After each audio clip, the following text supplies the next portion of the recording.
See this big list here? I need to automate and accumulate everything on it. I mean, how else am I gonna get 406,582 grass? Mine it by hand? You might be thinking, Sbeev, those are oddly specific numbers. You're damn right they are. Specific to my Megastructure Installation 00 because I'm going to build it in survival Minecraft. In hardcore no less. And I've added some mods to make automation possible. So here's the seed if anybody is curious. This is a new world, so there's a lot of basic stuff I need to get out of the way before I can begin touching grass. I don't know if this sword is any good, but it's purple. This is where I'm gonna live. Looks like a really nice spot. Almost everything I need to automate is derived from cobblestone, so that's the first thing I'm gonna automate. Unfortunately, I'm broke and I need to go mining.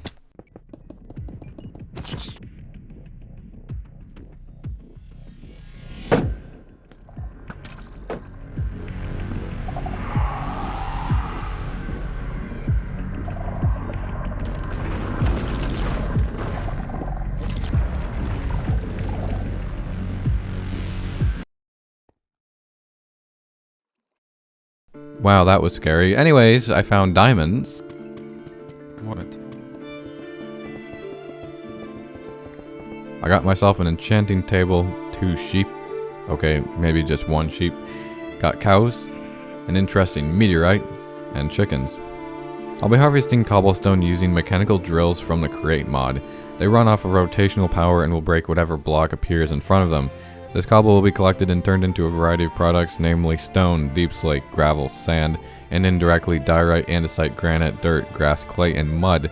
While I was explaining that, I figured out a design that works. I didn't say it was a good design, I just said it works.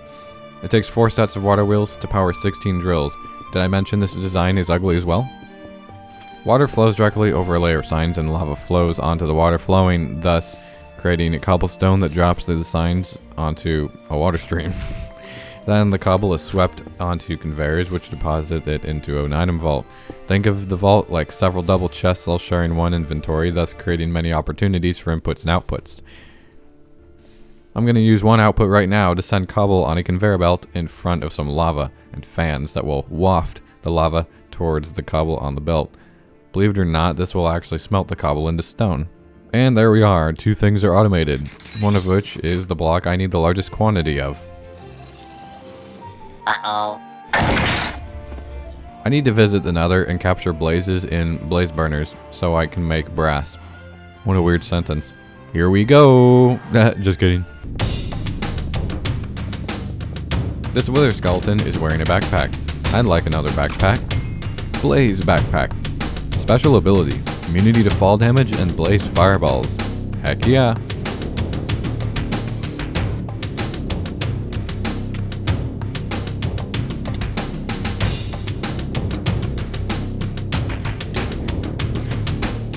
That was almost not a gamer moment. Oh, look at that. A wither skull. I just got another skull. I just got a 3rd skull. Anyways, here's what I needed the burner for. To make brass from copper and zinc. I've always wanted to use sandpaper in Minecraft.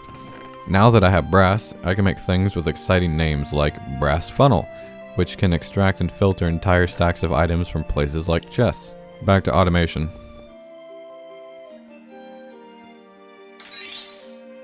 There's this thing called a steam engine and it's very nice for rotational power. Okay, let's turn my cobblestone into gravel and sand. To do that, I need to crush it, so I'm going to make this big multi-block crafting machine and craft crushing wheels with it. To crush things, these have to both be spinning in the correct direction, which they are not currently doing. Huh. Now they're working, and with impeccable timing, a wandering trader shows up, trying to sell me a citron juju? Dig a little faster. Yes, please, I'd like that. Wow, it literally just gives me haste too. Nice. With the second set of crushing wheels, I can take cobble, crush it into gravel, and crush the gravel into sand, which is what I'm doing. Sand is now automated. Unfortunately, I need villagers. More specifically, I need mending, unbreaking, and diamond gear.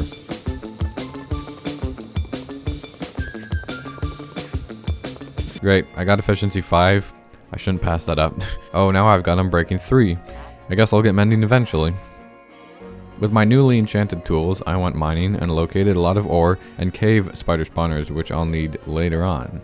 So, let's turn that sand I automated into soul sand, quartz, gold, diorite, and andesite. Yes, I am going to do all of that right here. First, I build another fan processing system that takes my sand and haunts it with blue fire, thus turning it into soul sand. Then I wash that soul sand with water and more fans, thus creating mostly nether quartz and occasionally gold nuggets. Anyways, I can make diorite using quartz and some cobble in this mechanical crafter.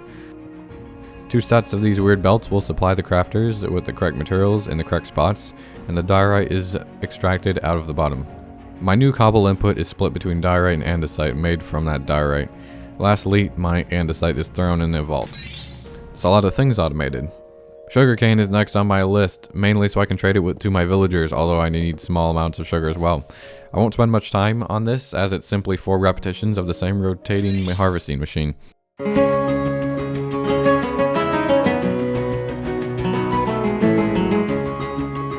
It seemed like a bridge across this valley could be useful and would look pleasing. Automating wood is similar to automating sugarcane. The only difference is the harvesting equipment and the addition of replanting equipment. The deployer blocks replant the saplings, which should start growing. I'm going to prepare a space for iron automation to give this time to hopefully start growing. Iron automation is actually quite easy, if not very fast. Washing gravel with fans and water occasionally produces iron nuggets, and that's basically it. These crushing wheels process cobble from across the valley at high speeds. So it turns out that my trees weren't growing because the saplings needed to be alternated with different types. So I've added acacia to the farm, and now it's working quite well. I finished the iron automation, and this is the result of about an hour, so it's not super fast, but it's better than mining. It's certainly not as fast as the tree farm, which is way faster than I expected. Good thing too, because I'll be needing a lot of wood, mainly for fuel and crafting materials.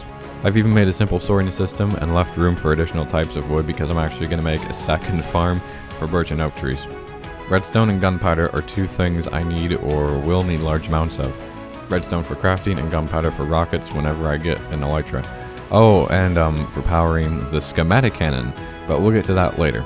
These items have rather complicated automation processes involving several potions. These are all the things I need automated. Quite a lot. First things first, I need cinder flour, which is the base which the potions are applied to. For this I need netherrack automated, which requires lava, and lava requires blaze cakes to superheat blaze burners. Oh boy.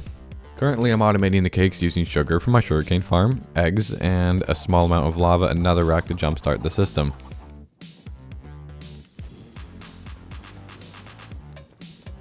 Oh, and of course there's a cobblestone input.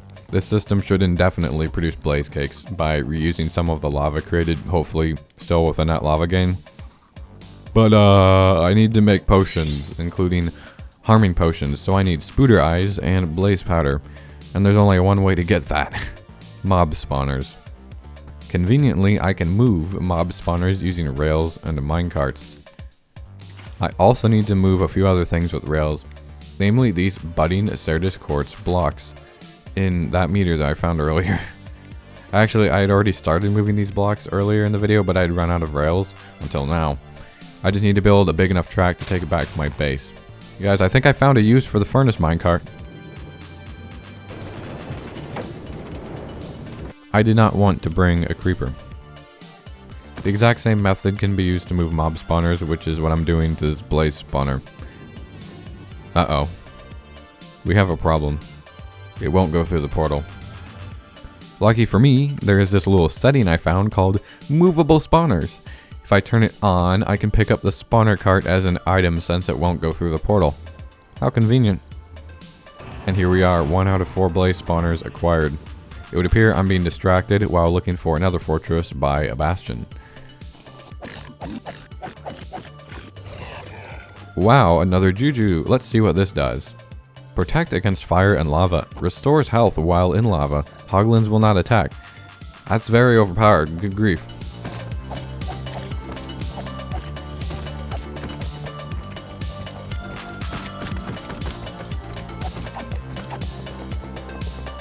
Nice loot. So with this juju, I can swim around here indefinitely. Apparently, it also allows me to x-ray through lava as well. When combined with another juju that normally lets you walk on lava, I can go under the lava, activate the walking ability, and run around on the bottom of lava lakes. The only problem is I can't jump with the ability active. So there seems to be a lot of ancient debris down here. Looks like I just found a new way of mining. Anyways, back to spawners. I found another one. That's 2 done, and I have netherite armor now. I found a fortress actually very close to my portal that I hadn't noticed before because it was hidden in the basalt biome. This fortress has 2 blaze spawners.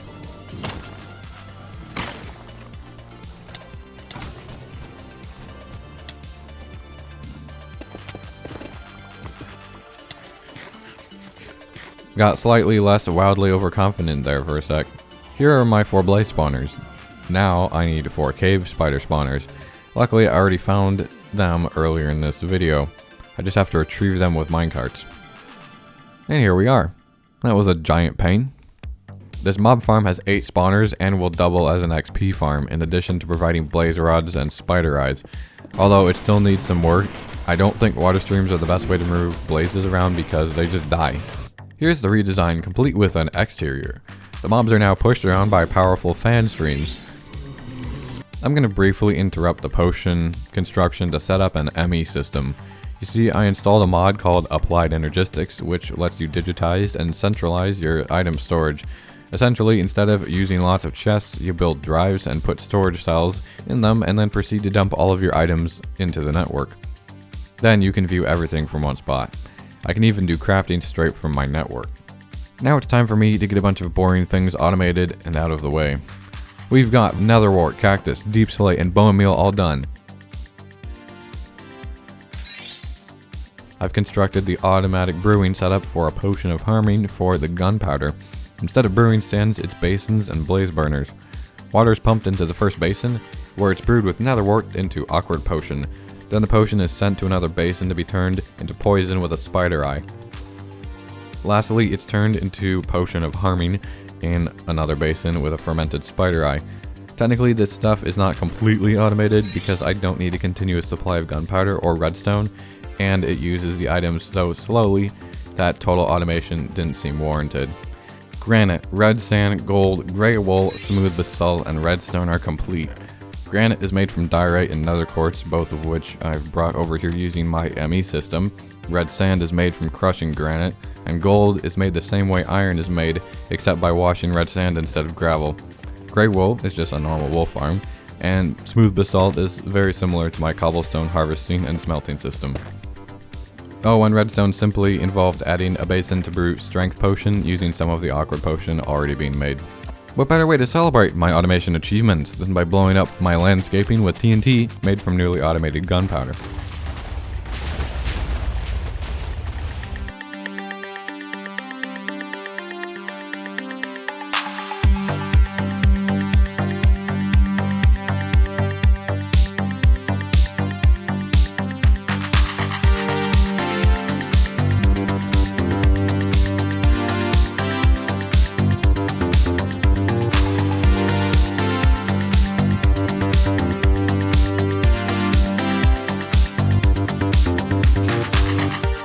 Anyways, I still have one last large set of blocks that require more complicated automation, and all of them are derived from lots of cobblestone. So I need to build more cobble generation capacity. Everything up until now that has needed cobble has been taken as an output from the original farm, but now I'm gonna have to come up with some better designs. 4 belts of sand, all to be turned into clay. I need clay both for turning into terracotta and for crafting dirt. And each piece of sand only has a 25% chance of turning into 1 clay ball. Not very efficient. I've already got it turning into clay blocks and bricks. The bricks are just for fun though.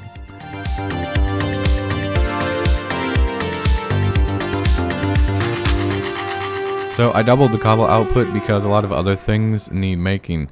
Dirt is finally being made and immediately turning into mud and grass. Gravel is being stored, sandstone produced, and a spot is available for light gray concrete to be made once I start making light gray dye. Everything is more or less automated now to varying degrees and production rates. but I still need to accumulate massive quantities of some of these items. So I installed a mod called Mega Cells. The single highest capacity storage cell in Applied Energistics can only store about 500,000 items, and I have several block types that need over 1 million items, even one type that needs 7 million items. This mega cell can store a little over 2 million items. These things aren't cheap though. Lucky for me, I learned a little more about budding Ceridus quartz. Apparently you can actually create budding Ceridus quartz blocks yourself and pick them up with Silk Touch. Unfortunately, they degrade over time and have to be recrafted every so often. Except for flawless budding blocks. These last forever and only generate naturally. I only have about 4 of these blocks, but I discovered I can dramatically speed up crystal growth with a crystal growth accelerator. Who would have thought? There's much crafting in my future. All of that went into making 3 64K storage components or 1 256K component. Lastly, I need to partition this cell to only allow stone on it. Now, I just need 5 more 256K cells. I've got 4 of these cells just for stone, and 1 cell each for the other block types that need over 1 million items. While I was crafting, my stone has ticked up to 17,000, out of 7 million. To make keeping track of how many items I have easier, I'm installing a big screen of displays to monitor the top 25 block types I need the most of. Block types that I'm actually going to get at some point. I'm not getting 50,000 copper ore. So I've been AFK for a long time, and sand is the first of the block types to reach the target quantity. Actually, I haven't just been AFK, I discovered some inefficiencies involving some cobblestone being wasted. I fixed the problem and directed the excess cobblestone to sandstone and dirt production. As you can see, I have decent quantities of the other blocks, but still nowhere near enough. I ended up making a dedicated bone meal farm because of the quantities of light gray dye I've ended up needing. I've also more than quadrupled the wool farm because of how slow it was with just 16 sheep. 1 million stone, the first block to reach 1 million items. Just 6 million to go. I thought I might as well spend some of my AFK time not AFK, and instead building a giant wall at the end of my valley. This also gives me the perfect excuse to test out a schematic cannon because I have 1 tower and I need a second one. First, I have to make a schematic of my existing tower. Then I set the schematic in the position I want the other one. Next, I put the schematic in the cannon, feed it gunpowder and blocks. Look at that, it's printing the schematic for me. Now I have 2 towers. Actually, I'm about to have 3 towers. This really big tower will go around my item count display area thingy.